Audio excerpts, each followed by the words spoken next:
Hello and welcome to QUOGGLEBOX here on Hughes of the World. I'm Graham Hughes. This is the world. How you all doing? Even all bloody knackered. Well, Martin, I have not stopped all day since, I don't know, 7:30 this morning.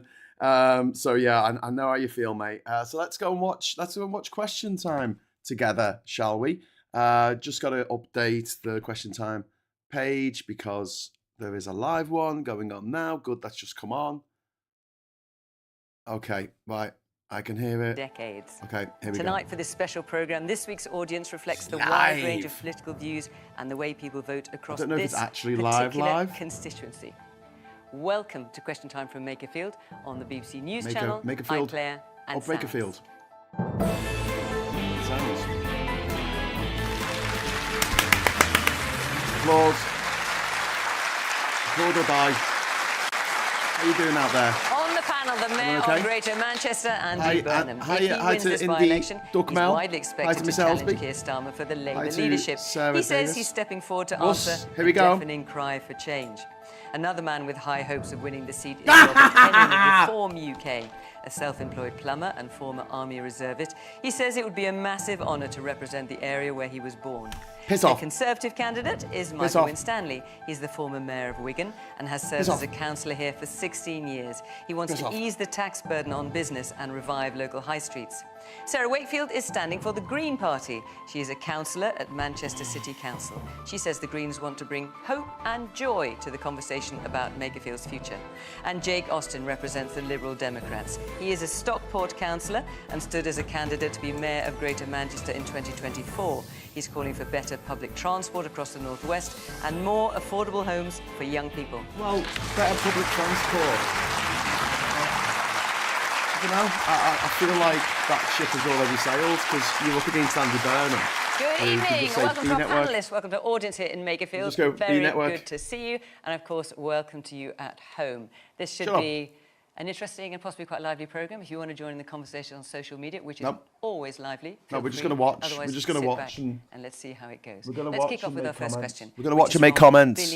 Like the old guys in The Simpsons. No, the Muppets. How can politicians restore the public's trust and confidence in them, given these scandals, U-turn and broken promises?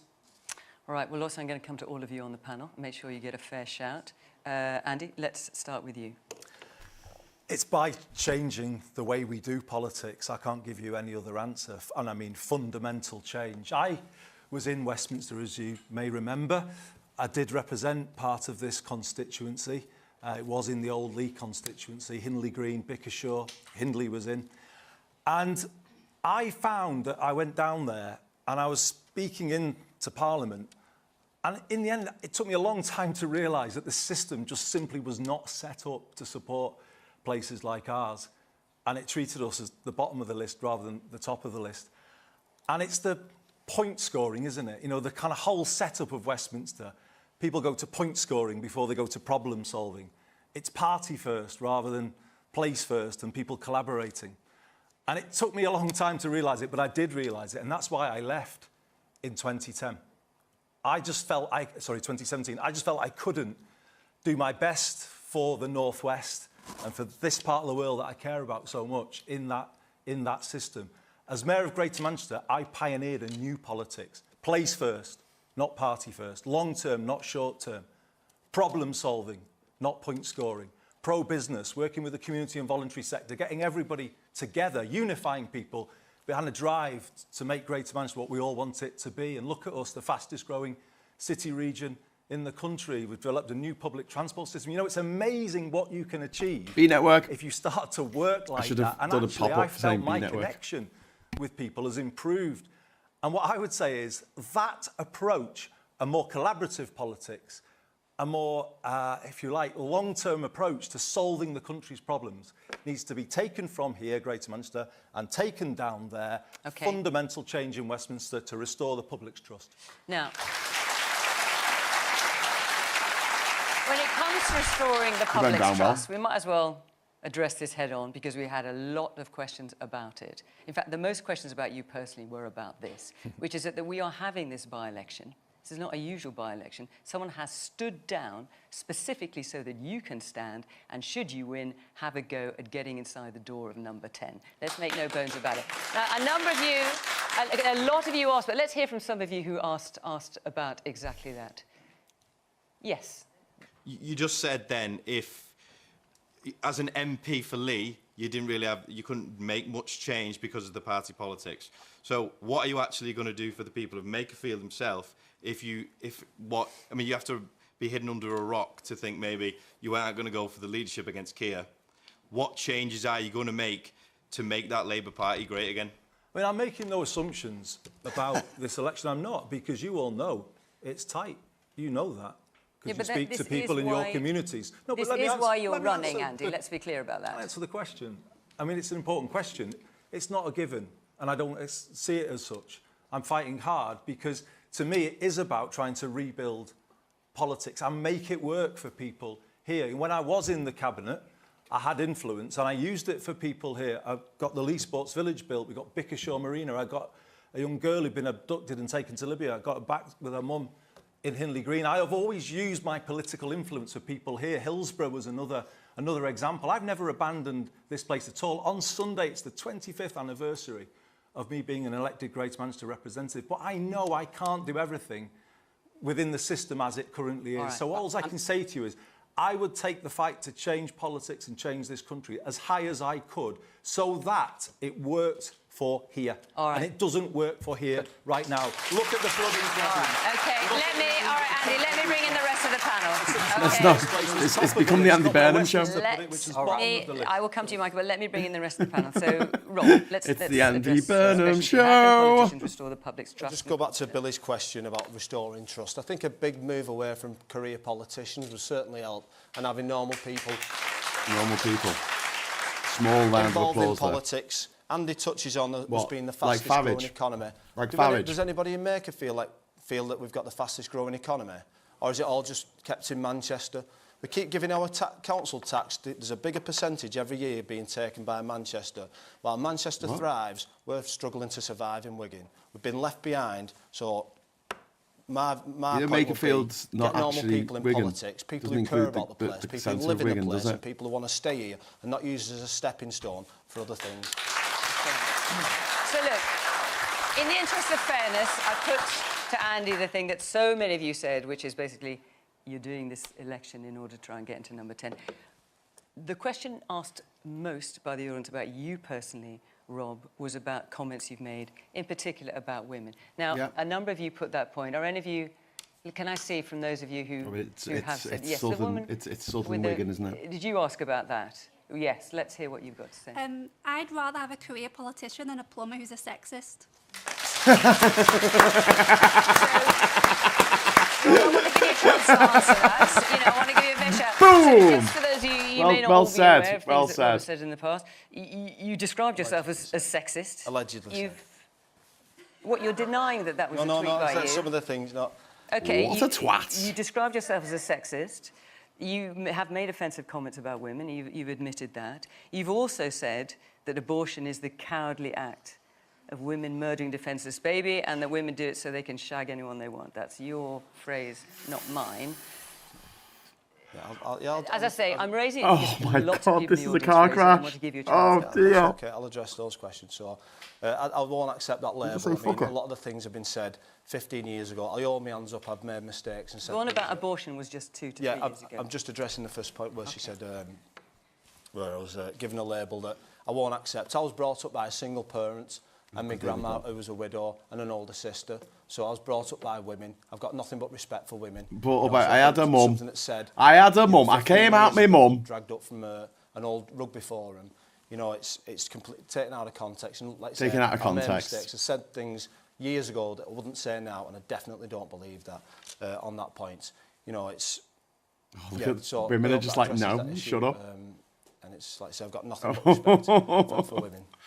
Can I just comment on this point, though? Because I actually spoke to Carol Vorderman this morning. She called me because she is really distressed that you have failed to apologise for any of these comments. Yeah. So you said about that her specifically? Her specifically. Yeah. And she is watching at home tonight. And I wonder if you can look down that camera and say to Carol, you know what, I'm sorry. Can you do that? You know what? Do it. Do it, you twat. So, people have probably seen what's been said, but I never actually said anything to Carol. I commented on a comment. Okay. Don't get me wrong, it was a disgusting comment that somebody else had written, but I commented on the comment. With approval? So he's not going to apologise? With approval? No, it was a crass joke, and it's not something I'd say now. Can I say... He didn't apologise! He didn't apologise! Every woman in this room and at home has been subject to shaming, whether in person or online. And that's disgusting. It's horrible, yeah. I think you're just proving my point. Can you believe this? Honestly, we have all been subjected to it. And the fact that a man like you cannot sit and do a simple apology, I think is disgraceful. But on top of that, reforms policies on women are shocking. Oh, mate, dig.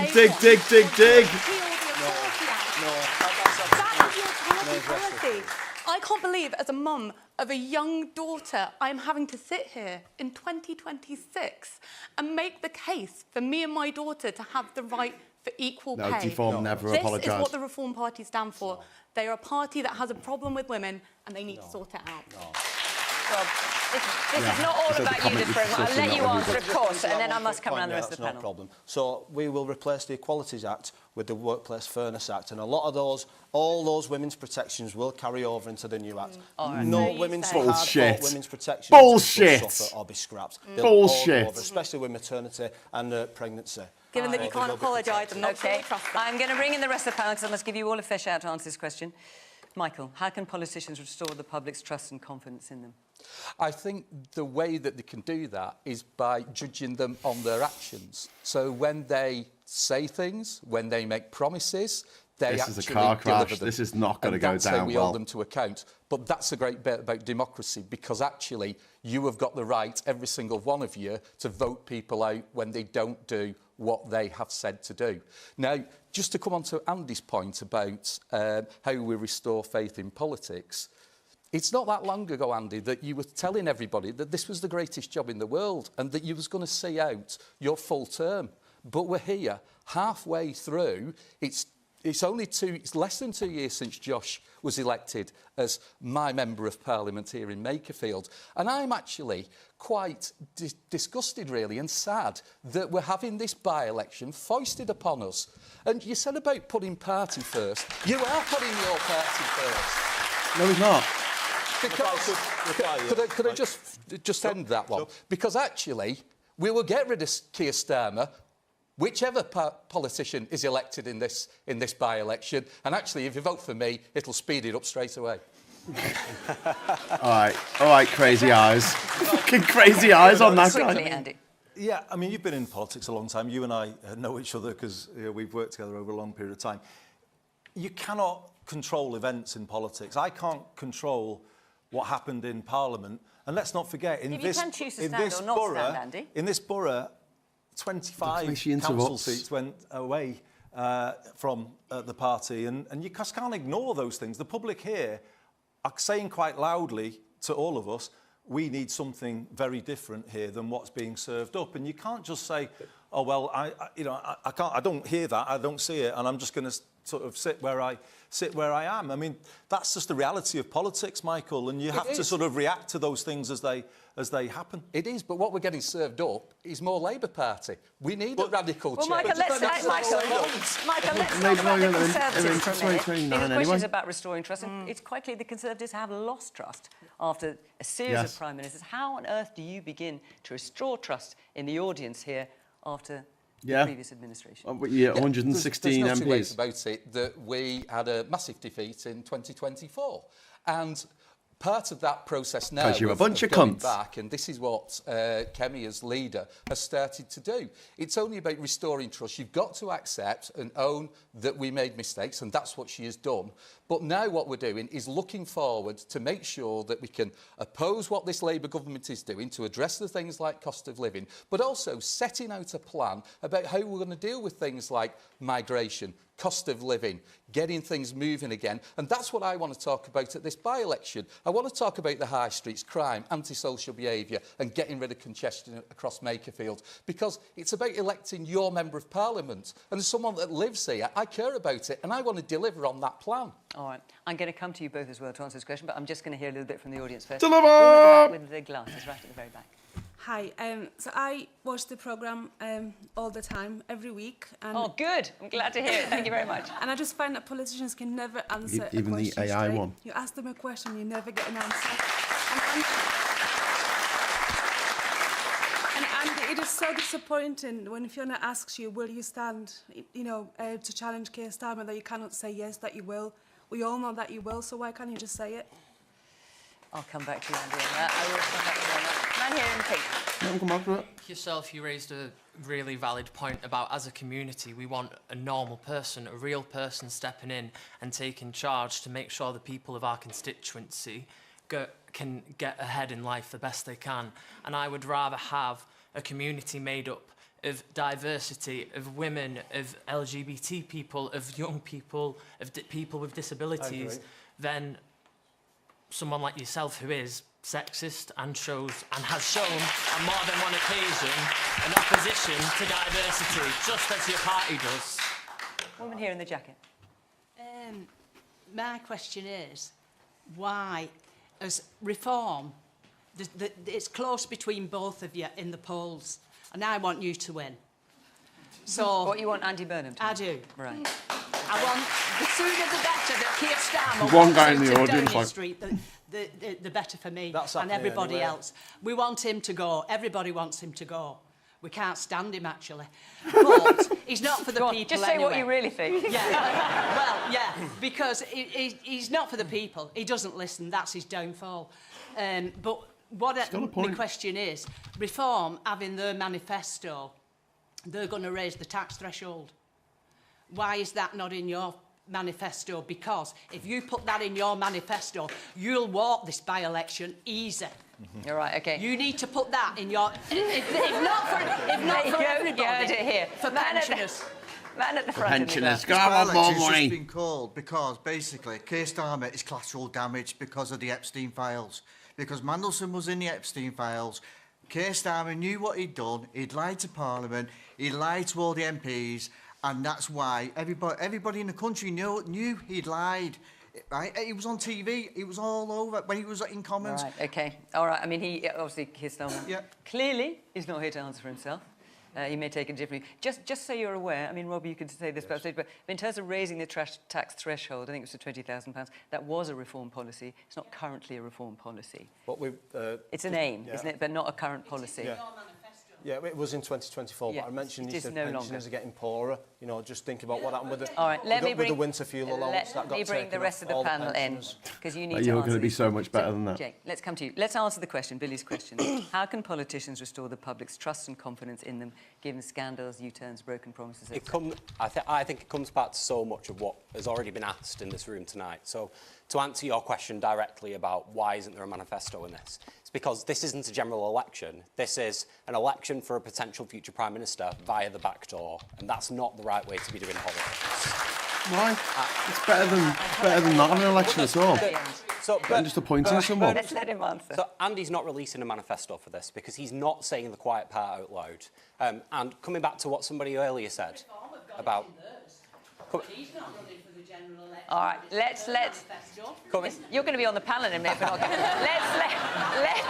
I know, you're gagging to me. Let's let the panel answer. Jake, go on. So coming back to what somebody mentioned earlier about honesty being an integral part of politics. Now, Andy has consistently, we've fought against each other in the 2024 Greater Manchester Mayoral. He's consistently talked a good game about politicians working together to restore trust in politics. But fundamental to that is being honest with residents and constituents. Yet he refuses to say the quiet part out loud, that the reason he asked his mate to step down so he could run in this by-election is not so he could become MP for Makerfield, it's so that he could become the Prime Minister instead. And listen, I am going to let you answer, and also because it was a question from the one at the back. Listen, let's just talk about the Lib Dems for a minute, because it is well known that the Lib Dems wish to rejoin the EU. That is clearly your policy as well as a Liberal Democrat. You are here in Makerfield campaigning for people's trust, but I think it was 67%, something like that, of people in Makerfield voted to 65 voted to leave. So how can you represent these people? Look, when I'm knocking on doors in Makerfield and I'm talking to voters, they are not bringing up Brexit or rejoining the EU or revisiting a vote that we held 10 years ago. That's not what I'm about, and the Liberal Democrat plan isn't about rejoining the European Union. Yes, it's a clearly stated aim. No, our aims as Liberal Democrats are to have a closer tie to the European Union. Yeah, it's actually not a stated aim, actually. Because that brings an extra £25 billion back into the economy on a yearly basis, generated through revenue, by having those closer ties with the European Union. That £25 billion could do a hell of a lot of good stuff in our constituency. It could revitalise our high streets. It could help us cut the cost of living. It could help with building flooding infrastructure, which is desperately needed in places like Hindley and across Makerfield's constituency. The reason that we want as Liberal Democrats closer ties with the European Union, not to rejoin, but a customs union, is because we know the economic benefits that would bring back to Makerfield and places like this. Yeah, it was 10 years ago, that have been left behind by Westminster. OK, Sarah, your turn. How can politicians restore the public's trust and confidence in them? So I only really recently got involved in politics in this way. I hope they do ask the £5 million question here tonight. I hope they do. Thank you. Thank you. And it was actually the last by-election that was called in Greater Manchester that got me involved. And I realised that there is no one else coming to save us. If you have an opinion about what we should do as a country, you have to get involved. And I think we've just seen on the panel here exactly the problem that people have with trust and confidence, because we're all knocking points off each other, trying to say that we're more honest than that person, when actually the fundamental problem we have in this country is that we're building on 40 years of deindustrialisation, topped off by 15 years of austerity, which, to be perfectly honest, the Labour government haven't done enough to address. And we're all feeling it. And we're all feeling the squeeze. We're all feeling the pinch. But you know what we should be really looking at is the massive inequality in this country. 50 of the wealthiest families in this country hold more wealth than 50%. That's 34 million people. That cannot be right. And so as the Green Party, one of the things we want to say, it's not just about changing culture in Westminster, because I'm afraid if we just change Westminster culture, we're not going to change the country. We need to start having serious conversations about who is contributing for a better future for our children, to solve the climate crisis, to get our high streets going, to make sure that we can have the money back in towns and villages so that our young people stay here and work hard and have better lives. So that's what we're all about, is going, let's not just think about Westminster culture that politicians are obsessed with, but think properly about the solutions that we need in this country. So the question being from Billy about restoring trust and public confidence. Let's just talk about the Green Party record for a minute. So there was a candidate who was going to be... It's part of the reason why you've had to jump in on your maternity leave. There was another candidate who withdrew after 12 hours. And initially, we were told it was for family and personal reasons. Lo and behold, journalists found out the next day that entirely unacceptable comments had been made about the attack on Golders Green on ambulances, where the candidate described it as a false flag attack, i.e. done by either Israel or Jewish people to try and make it look like it was done by somebody else. And there have been numerous anti-Semitic comments made by Green candidates. How does that restore trust and confidence? We have to be really clear that anti-Semitism has absolutely no part and no place in the Green Party or in our country. And Zach has been extremely clear about that as well. And we have to make sure that those few handful of people are dealt with, that our vetting process is improved, and that we ensure that people can trust the people that we are putting in front of them. So I just want to come back to Rob. I know you want to come in, but I'm aware I'm going to try and get other questions in as well. But lots of people have talked about, Andy, you talked about it at the back, and I want to make sure your question gets answered, which is, why don't you just say it straight out? I am campaigning for the election. OK, you want to be MP for Makerfield, but you want to get into number 10. This is your moment. Just quickly, because I want to move on.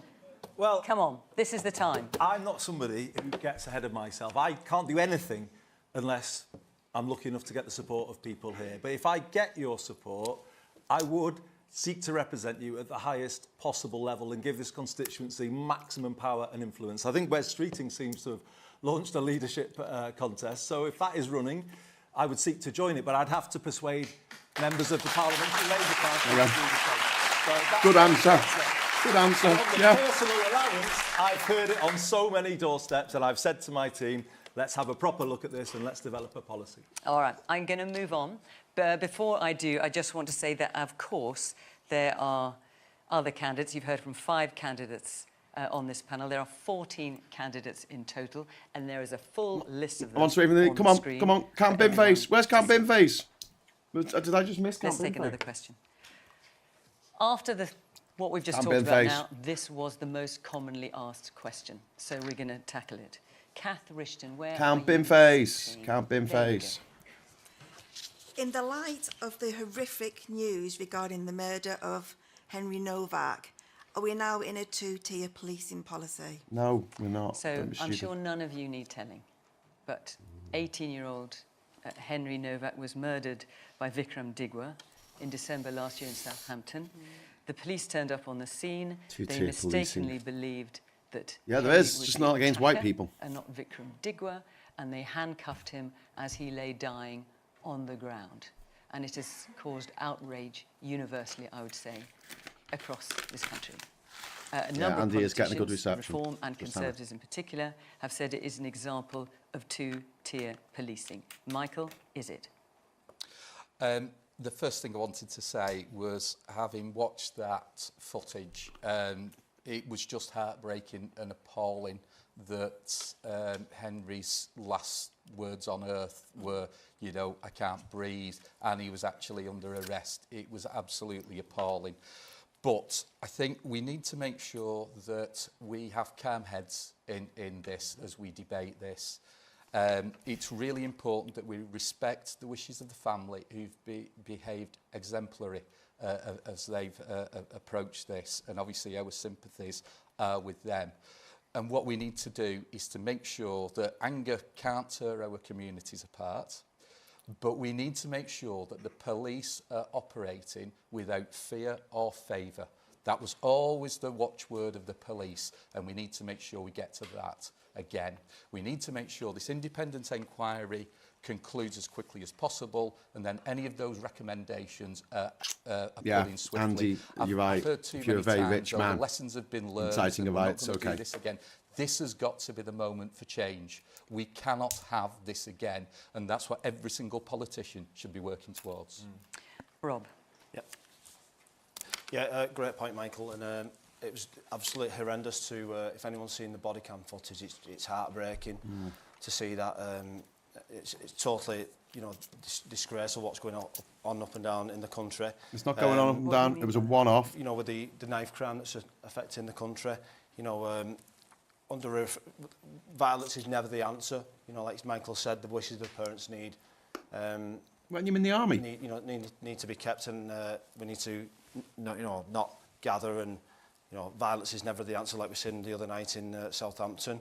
But I think it just goes to show that there is a 2-tier policing system in this country. I think it's there for everyone to see. That, unfortunately, the accusations of racism has been taken more serious than the cries for help from a dying lad who said he couldn't breathe. Watch the footage. It's not obvious that he's been stabbed. It's dark. As soon as he realises he's been stabbed, they take the handcuffs off and try to administer first aid. The country a hell of a lot more dangerous with drugs on the streets and no prisons. Drugs on the streets. When the Green candidate is What are the Green Party suggesting? No prisons? One of them did in Scotland, I think it was. Was trying to scrap the prison. Yeah, I think it was one of the Green candidates in Scotland. That's not a Green policy. I think it'd be a lot more dangerous under the Green Party. Thanks for the super chat, Head Well, I think we should be focusing on the question. Well, listen, Rob, I know you want to come in on this point. Your leader's comment, I suggest the rest of us respond to this with pure, cold rage.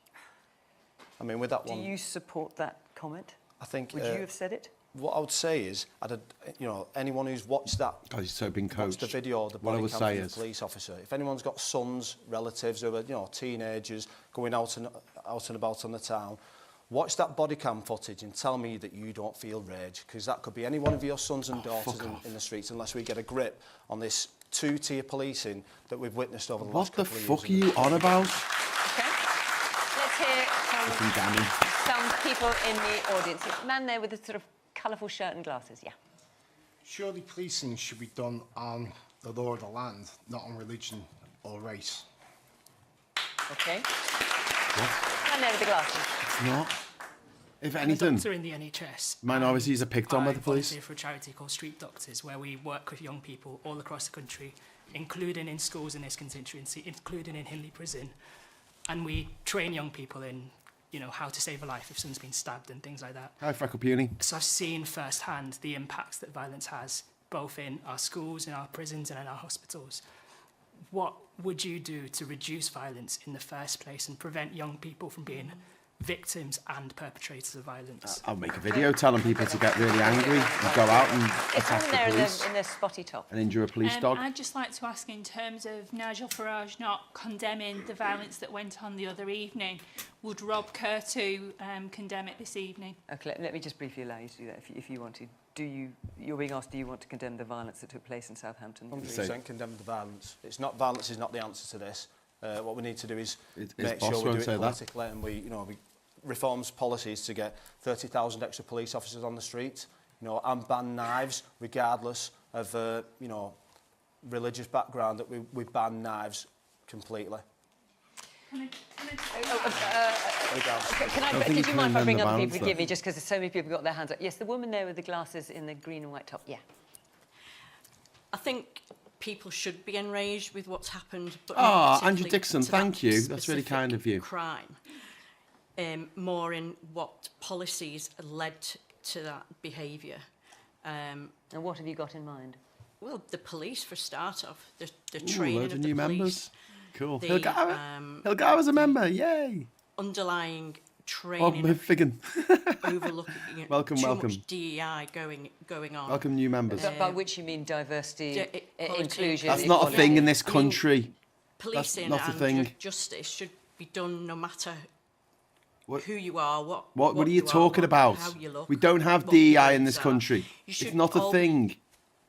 That's an American term. Judged on what you do. Okay. Brilliant. What a great point. Fuck me. You've waited your whole life to get on telly to just make a point. That doesn't mean anything. Not in Greater Manchester, and I'm going to come on to explain why not. But what about nationally? I thought Michael... Because this obviously didn't take place in Greater Manchester. Question, Fiona. That is the question. Michael spoke really well, by the way, as has Kemi Badenoch this week. But let me explain why I say about Greater Manchester. 5 years ago, I appointed a new Chief Constable, Sir Stephen Watson. And I think he's the outstanding police leader of his generation. And he said to me when he was appointed that he wanted to avoid any perception of two-tier because he felt this was a risk to policing in the times that we are living. And very much what the lady said, people should be treated equally in front of the police and the law, shouldn't they? And that's what it should absolutely be about. Early in his tenure, he said to me, I want to phase out rainbow cars. He said to a newspaper, I will never take the knee.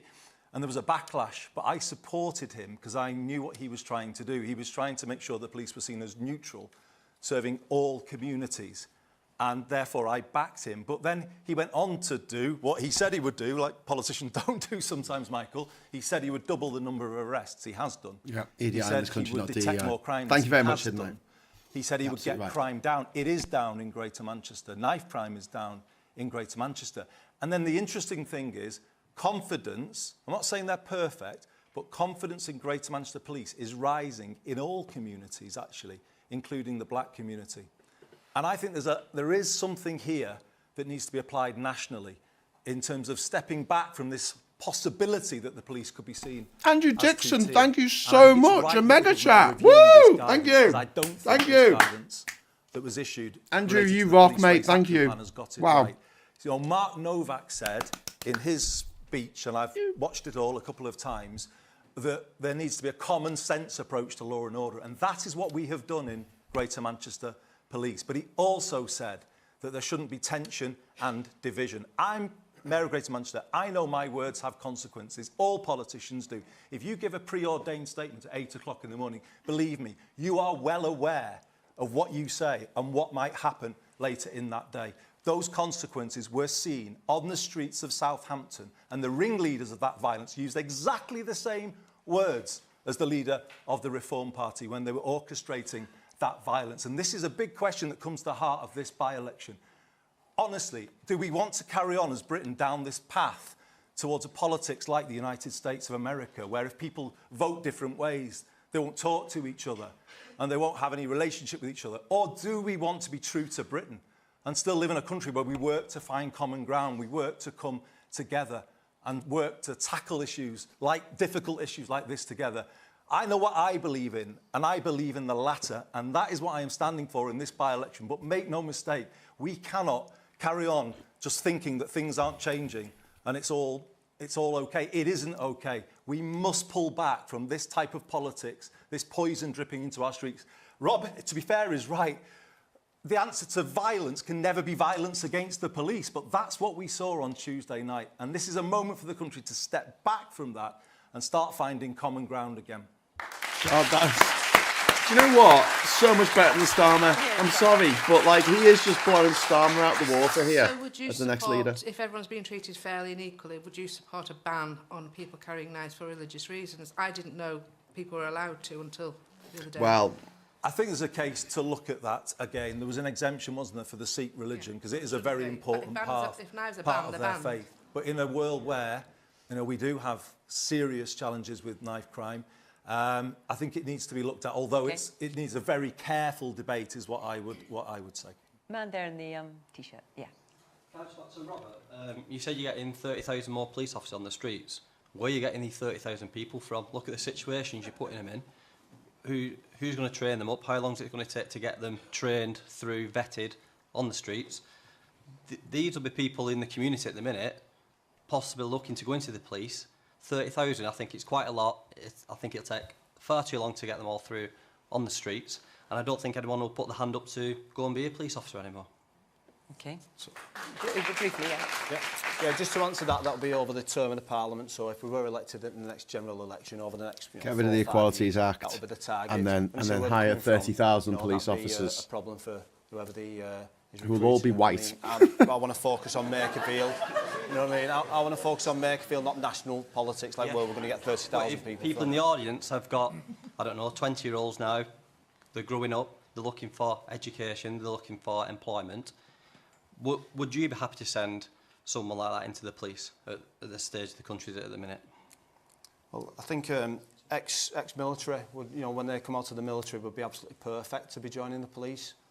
So that's probably something that they'd look at. 30,000, mate.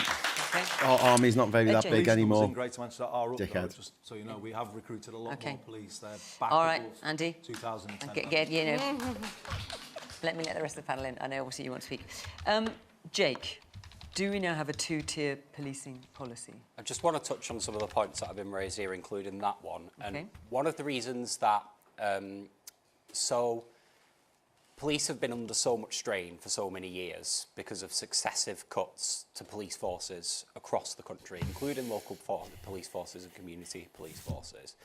One of the plans for the Liberal Democrats is to restore some of that community policing back into our local communities, so that police can feel connected to their area, so that we can see more police on the streets connected to the people that they represent and the people that they protect.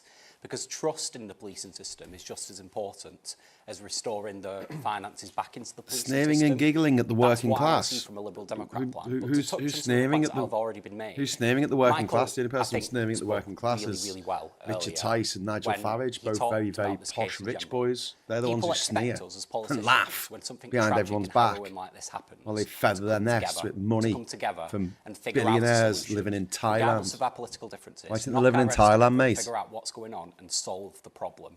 And to be fair to almost all parties around this table, that has been what has happened, and that's what we've seen from our politics so far.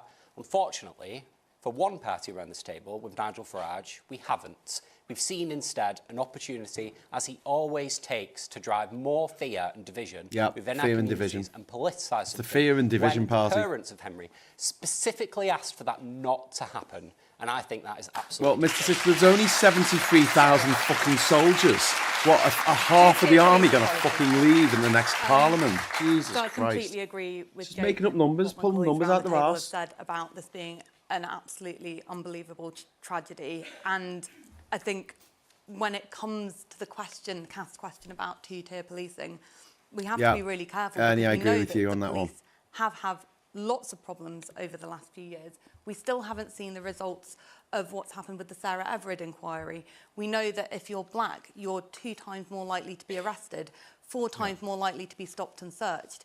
These are really serious issues we should be looking at, and we really welcome the structural review that Labour is doing on police at the moment, because we do believe that things need to change. But I also want to just make this point about safety. I don't think it's the first job of Sam, it's not that he's working class. He's that he's a sexist tosser working for the billionaire Coots bank account motherfuckers who all wank on fucking crackers and destroy our country. They're being paid by Russians to destroy our country. So that's why they're sneering, mate. It's nothing to do with him being working class. And it's every single parent of a son, a daughter, who's worried and calling them up and saying, make sure you take the safe way home tonight. Make sure you're with a friend, because we don't know what's going to happen on our streets. And I know for a fact that friends and neighbours are having those conversations with their children. And that is something I do not believe we stand for as a country. I believe we are a country that is tolerant, that welcomes our diversity, and that is something we should all be really proud of and not let moments like this divide us. Okay. All right, I'm going to squeeze in another question. I think someone said earlier she should make a good MP for Fallowfield. I agree. Where are you? Oh, there you go. Yeah, hi. Yeah, with lots more houses and warehouses planned for local green belt, why is this when it impacts, local nature and flood defences? So certainly there are plans to build thousands of new homes in this area, warehouses too. I mean, looking at all the different plans in different places, it's a lot. Why do they have to be built here, and how does that, when it affects nature and flood defence? So I'm just laughing at Ernie's message there. And then Batman could join Superman and Optimus Prime and clean up Slough. Right behind, especially the 400 houses in Winstanley, just behind Springpool. That's something that we're going against, because it's an extra 1,000 people living in Winstanley. Extra 1,000 people using the shops, the doctors, the dentists, the roads. Don't want extra people. Don't want more people. There's another development in Henley that also goes through Greenbelt. 2,000 to 4,000 houses that, again, we're against, because it goes through the old Turners factory with all the asbestos that's contaminated. Can't be arrested for being white up the teacups, you fucking dickhead. Who's ever been arrested for being white? Jesus Christ. God, say you're British these days. You get arrested for calling yourself British. It's now called Places for People. Fuck me. That was a bit of a Jesus, how do these people live? That was also the Wigan Council's control.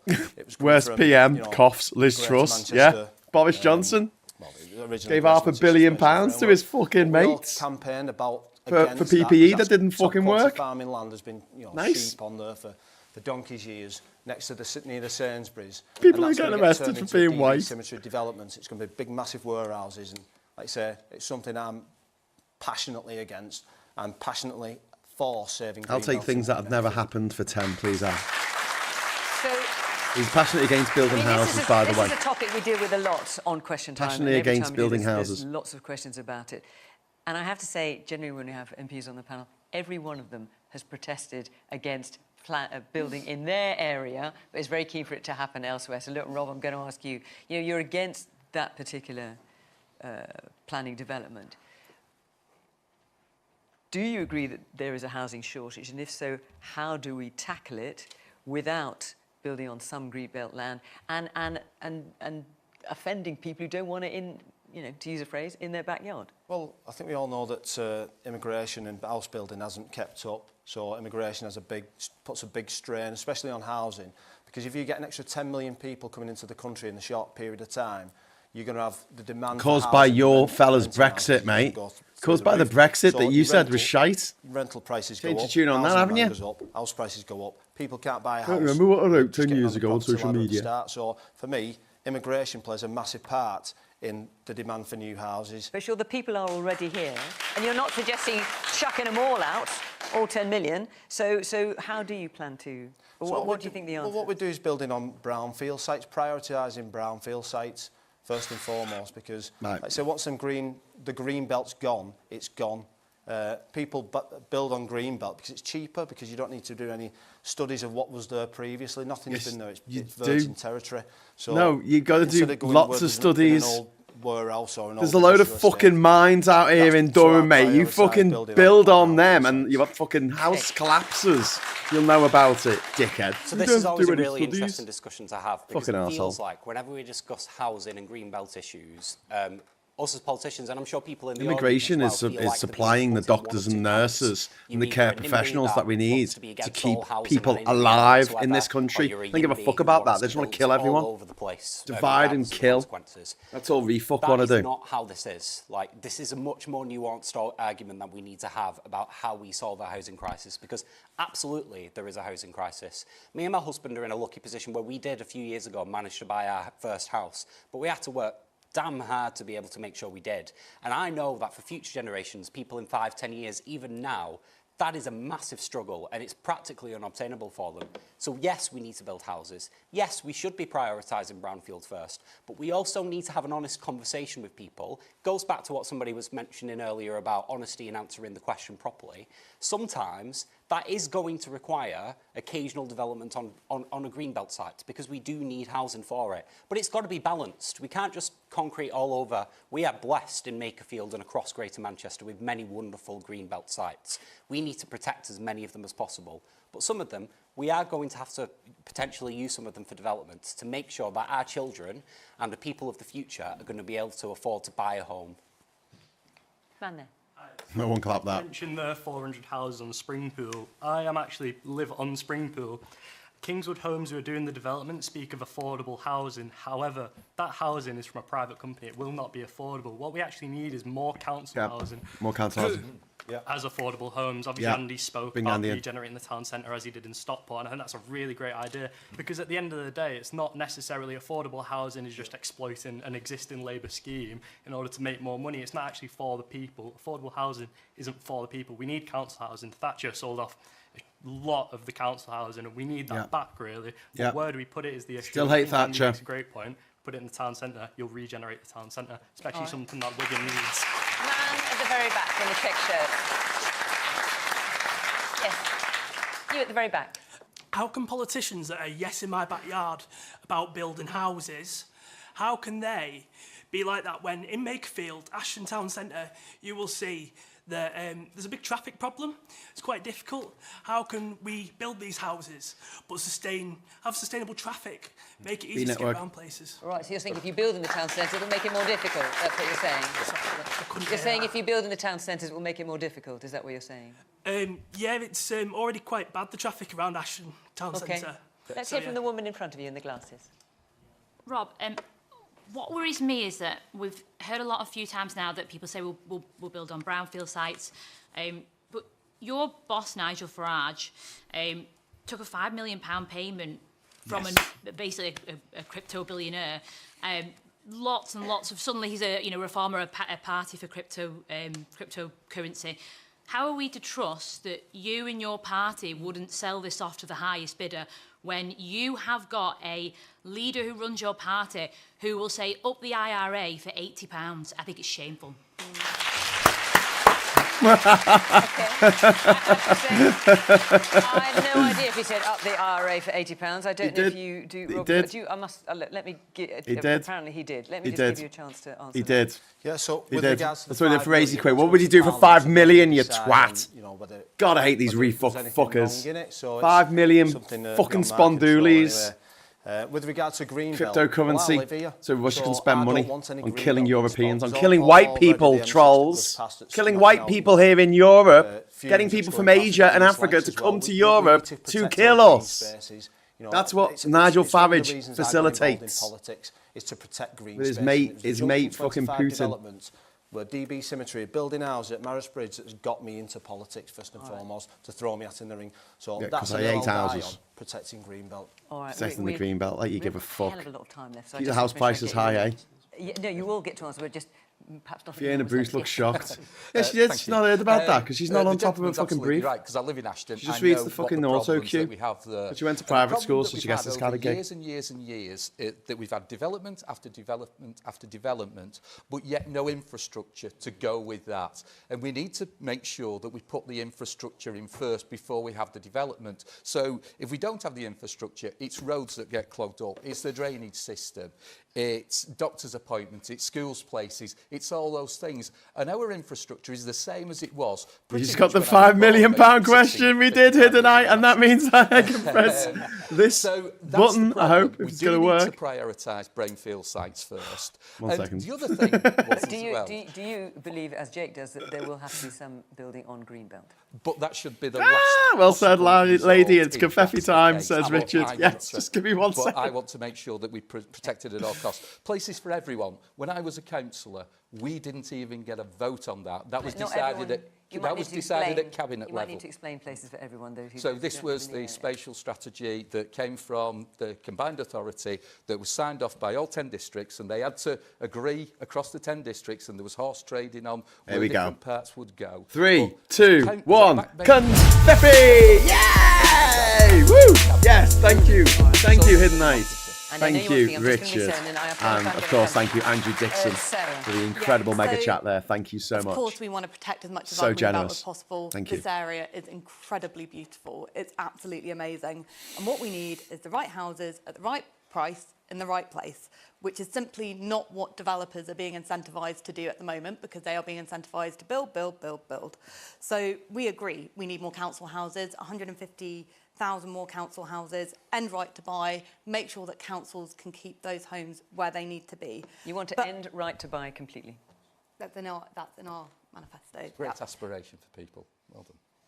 But one thing I do want to say is that the idea of blaming our housing crisis on immigration is absolutely wild to me, actually. Robert, that says more about you because we've got an extra 10, 20 million people come in the country. Do you think that if an extra 10 million people is going to have an effect on housing? Do you think that if we lock down our borders, we're going to solve the housing crisis? Is that going to solve it? The thing is, the more people you have in a country, the more houses you're going to need. I know it might sound... He's really good at explaining things like this, isn't he? Yeah. I'll make sure. Yeah. Using immigration on the issue of housing, I think is absolutely... Are you saying it has no impact on housing? I think Andy wanted to come in. Do you want to just answer that question, Rob? Do you think it has Does immigration have an effect on housing? Whoever lives in this country has an impact on housing, of course. All right. The numbers of people in a country. That's not necessarily to do with if that was going to work to solve the housing crisis, then we should tell people not to have any more children. He says he was tricked into doing that. That was not something that he would have said otherwise. I'm just saying, he's not here to defend himself, and as always on this panel, obviously your job to do it for him. It is my job. He said up the bar. He said up the bar for 80 quid. Andy, lots more houses. You know that's the case. Lots and lots, thousands. Why do they have to be built on Greenbelt when it impacts nature and flood defences? Well, I've been saying in this election that the 10 million, 20 million, Labour, but that applies locally as well. And I do think Wigan needs to rethink. She did fumble that serve. Planning and regeneration, and do less of the burden of development on Greenfield. And exactly as the gentleman said in the middle, go to the local centres and start to repurpose those centres, take away the redundant retail space or the surplus retail space. So we've seen that in Farnworth, a brilliant example. Stockport, you mentioned. Wigan's been a little slow to this, and it needs to get into this because the combined authority that I lead is putting money into mayoral development corporations to repurpose towns, and this constituency is full of towns that could benefit. We do need the biggest council house building programme in this country since the post-war period. We do need to solve this housing crisis and get people off this. And it doesn't mean building the homes on the green sites. Okay, there may be some development needed there. I do oppose to the Win Stanley Hall development that people have mentioned. I don't think that is justified. There's zero benefit. Thank you for the super chat, for the local, community. if you look at the question of infrastructure that Michael rightly raised, this goes back to Westminster. Where's the money for this constituency to solve the flooding problem that you have in that South Hindley area? I was the MP for Hindley when new homes were being built on Blackberry Drive in 2002. Water was running through those homes before they were even occupied. They flooded before they were even occupied. I remember that. And we've still got terrible problems. Hindley Green, Plattbridge, Abram, Ashton, flooding, serious internal flooding. And in my mind, no development on that scale goes ahead until that flooding infrastructure is in. And even then, it shouldn't be possibly as big as it's being proposed. And that is absolutely crucial, as is the road infrastructure. The congestion is OK, well, let's just talk about the flooding. People say, but we are putting that road infrastructure in. Let's talk about the flooding, because there was a big flood. There was a big flood in 2015. She keeps interrupting Andy Burnham. She doesn't interrupt the RefUK, does she? 2018, you became mayor and She's chair so clearly of that authority biased. in 2017. Here we are, 10 years later. There is no solution. We're now hearing from the Greater Manchester Combined Authority there might be a solution in 2028. That is on your watch, Andy. Why have you not sorted that out? No, I'm sorry. I think you need to... You're chair of that authority.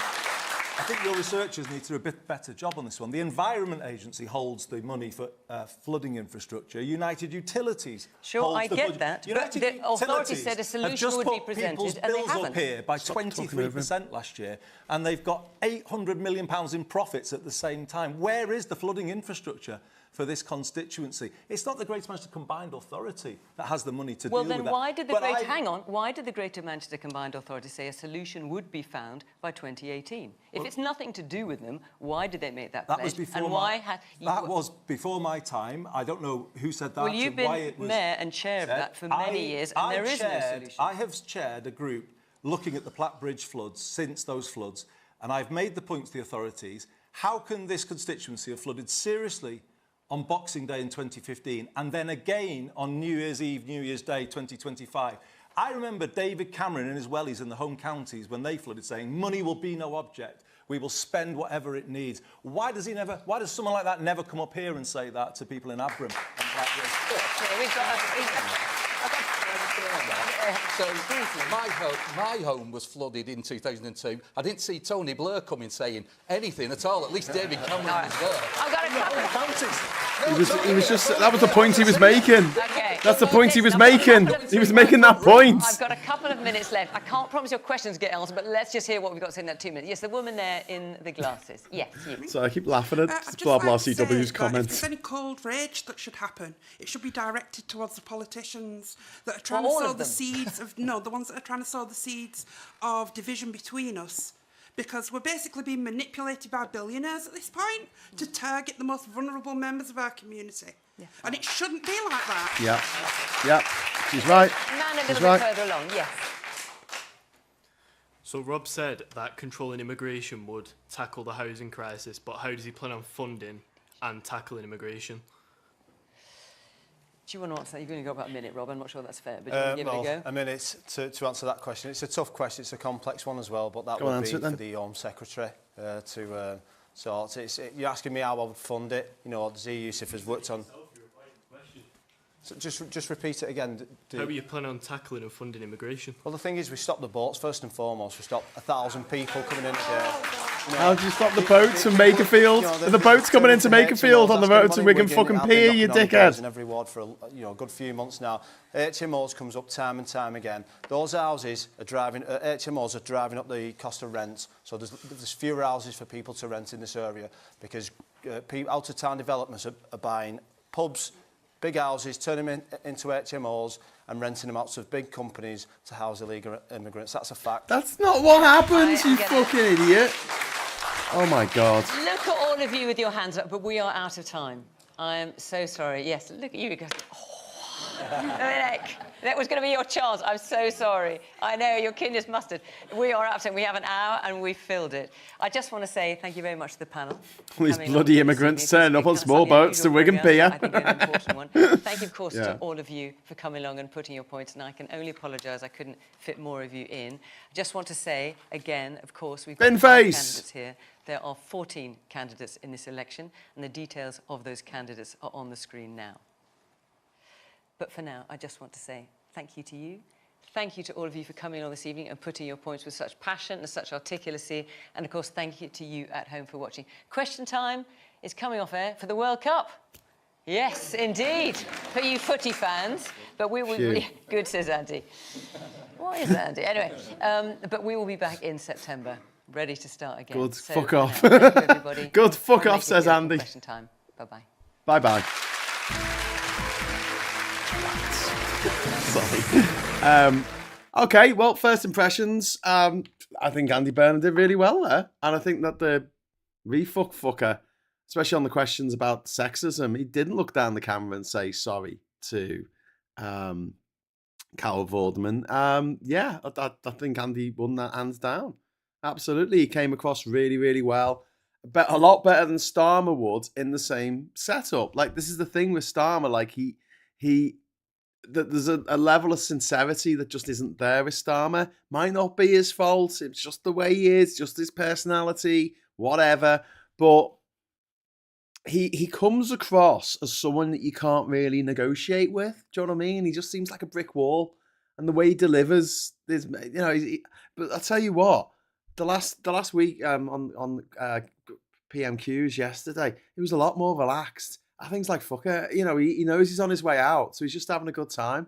Do you know what I mean? Yeah. He's just like, oh, fuck it, I may as well just kick back. And he seemed a lot more relatable yesterday than he normally does. He's normally like rabbit in headlights, isn't he? Burnham did really well, says Witchy Goth. She's not a good host in my opinion. I don't watch Question Time because of her, says Viper Scott. Yeah, I don't think she's a good host. I don't think that she listens. I don't think that she allows, especially left-wing politicians who come on, Greens and Labour, Lib Dems, even that, like she gives them a short shrift, and then she's always very quick to defend the gobshites. I remember when the accusation was made about Boris Johnson's father, well, Alex Boris de Pfeffel Johnson's father, Stanley Johnson, about the fact that he once beat up his wife so badly she had to be rushed to the A&E room in the hospital, right? That's how bad it was, right? Rushed to A&E, right? In an ambulance. And Fiona Bruce said, look, I just want to say that we only know that happened once. She had to interrupt. No one had said that it happened loads and loads of times. They just said there was an incident where Stanley Johnson beat his wife so badly she was hospitalised. But Fiona Bruce, like, no, you have to know it was just the one time. It was just the one time. Okay, well, you know what?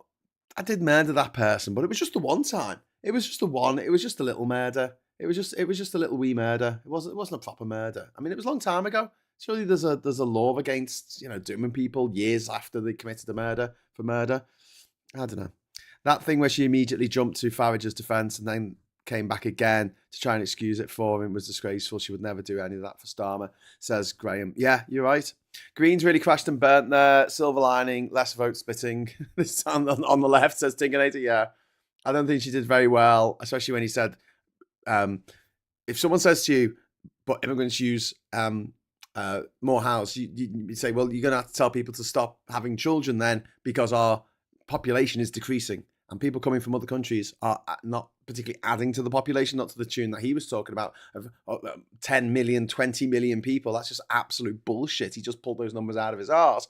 And in any case, we do need people coming here because we have an aging generation, the baby boomers, and there's a fuckload of them, and there's not enough people to look after them. There's not enough people working to look after them and to pay taxes to pay for them to stay alive. That is a big problem. That's what I would have come back with. But,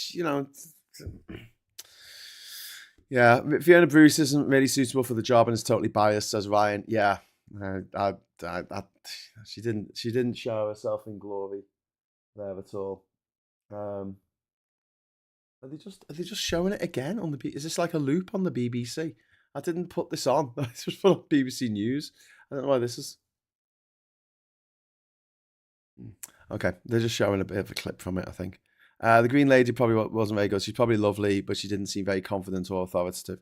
Yeah, and what came across there is that she hadn't been prepped. Because, of course, the RefUKer was going to blame everything on immigration. That's what RefUKers do. They want simple solutions to complex problems. They go, oh, you know, we've got a huge problem at the moment with billionaires having all the fucking money, but RefUK is funded by the billionaires who have all the fucking money. So why would it be in their interest to spread the wealth a little bit and make it so that more people have a little bit more instead of a handful of people just having everything, you know? But yes, number 10 statement, the country expects us to focus on governing and tries to deliver change to hardworking people, not get distracted by Westminster debates. The PM will not walk away from his mandate. Cool. He's got a mandate. Oh, hey, now Keir Starmer's getting interesting. He's got a mandate. Yeah. Okay. I thought the Green candidate did pretty well up to the last question, where whatever she thought about was obvious never came out. Yeah. But that's probably what's going to stick in people's minds when they think back about the show they just watched. There might be live showings coming on BBC One now. Fair enough. Yeah, she should have had those answers. The Greens have said they aren't trying very hard to contest Makerfield, though, haven't they? Yeah. Really, if you're going on one of those shows, you should really be prepared for the fascist spiel. Yeah, Andy, I agree. And because there's only a few different things that RefUKers say, you could get a little doll of a RefUKer with a little pull thing that just says 5 different things, you know, and it would say and it would say the whole gamut of their arguments, which is that they don't like black people, they don't like brown people, they don't like foreigners in any way, shape, or form. And if we could only get rid of that bloody Equality Act and get out of the European Convention on Human Rights, then you're able to sack people for being gay, for being black, for being Muslim, for being Jewish, for being annoying, for being women, for getting pregnant, for having a miscarriage, for going through menopause, whatever the reason you want, you'll be able to sack them. And that's the future that the RefUKers want, because that's the future that the billionaires want. They want us all working ourselves to death so they don't have to pay for our pensions, but they make a fuckload of money out of us while we're alive. That is the plan. If Kenyon gets elected, how long before he makes his first million? Says Freckle Puny. Oh, probably 6 months, I reckon. And then you know, one of these shady sugar daddies from another country will bestow on him all this money and say, "Can you say all the things that you need to say?" But the thing is, him and Kenyon and Neanderthal, they're like the token povos, the token proles, the token plebs in the RefUK machine, because RefUK got 9 MPs and 8 of them went to private school. 8 of them are just insanely rich. And don't forget that horrible little creep. What's his name? DeGeneres. Robert DeGeneres, his name is. He's the guy who not only painted over a mural, like a children's mural, because he's a sick fuck, but also he was the guy who sat next to Richard Desmond, another billionaire, and who was the owner of Barely Legal magazine. That's how he made all his money. Yeah, protect our women and girls. So he sat next to him in a dinner, and he asked Robert DeGeneres to actually go into Parliament, right, and speed up the process of his planning application so he could avoid paying £13 million worth of tax in Tower Hamlets on a building development. And DeGeneres did it for him. He fucking did it for him. £13 million that the taxpayer didn't fucking get. And DeGeneres did that for his old mate, Richard Desmond. Pains me to say the Greens couldn't organise a piss up at a vegan garden party. They need to be much more on the pulse of the public mood. Burnham, certainly. I think Burnham came across really well in that. The way he addressed the PM question. Look, he had practiced that, but it did come across pretty smoothly. It felt natural, even though he practiced that. He I know he practiced that. But yeah, he knew exactly what he needed to say in that situation. He's like, well, you know, someone else has started the leadership contest, and I don't know, the guy in charge, he's not very popular, is he? Hey! So yeah. Okay, so I'm going to get going now. Thanks so much for watching, and thank you everyone who's chipped in with the fan funding there, the Hidden Knight, and Richard, blah blah CW, and particularly Andrew Dixon, who didn't just buy 10 Hughes of the World gift memberships for 1 month for some of our wonderful people in the chat here, which means they get a little rose after their name if they want to leave a comment. He also dropped in a £50 mega chat. So Andrew, thank you so much. That is really generous of you. That's really buoyed me. That is fantastic. Thank you so much. I'll be back tomorrow morning at 9 o'clock and for the morning. Hang on, let me roll my tongues. I've lost my roll. Oh my God, I can't roll me. I'll be back in the morning for morning brew. There you go. Get that tongue rolling again. That's because I bit it to fuck last week. You know, when I was doing the 65-hour bloody live stream, I bit my tongue to hell. I can't. I'm not going to be able to go. I'm not going to be able to go to the Spanish fiestas and scream arriba, arriba, underlay, underlay. Not that means anything in Spanish. Arriba just means upstairs, and underlay means, I don't know, it's the stuff you put under the carpet, isn't it? So I'll be back tomorrow at 9 in the morning, and then again at 1 o'clock in the afternoon. I'll be doing actually, I'll have a word with Phil and see if we can do a special episode of the agenda at 1 o'clock tomorrow afternoon. So watch out for that. So if you haven't already, could you please hit the like button and subscribe to the channel? And if you are subscribed, hit the bell notification icon. If I'm going to do an episode of the agenda tomorrow with Phil Morehouse, then you'll be the first to know. Otherwise, the next episode of that will be on Monday.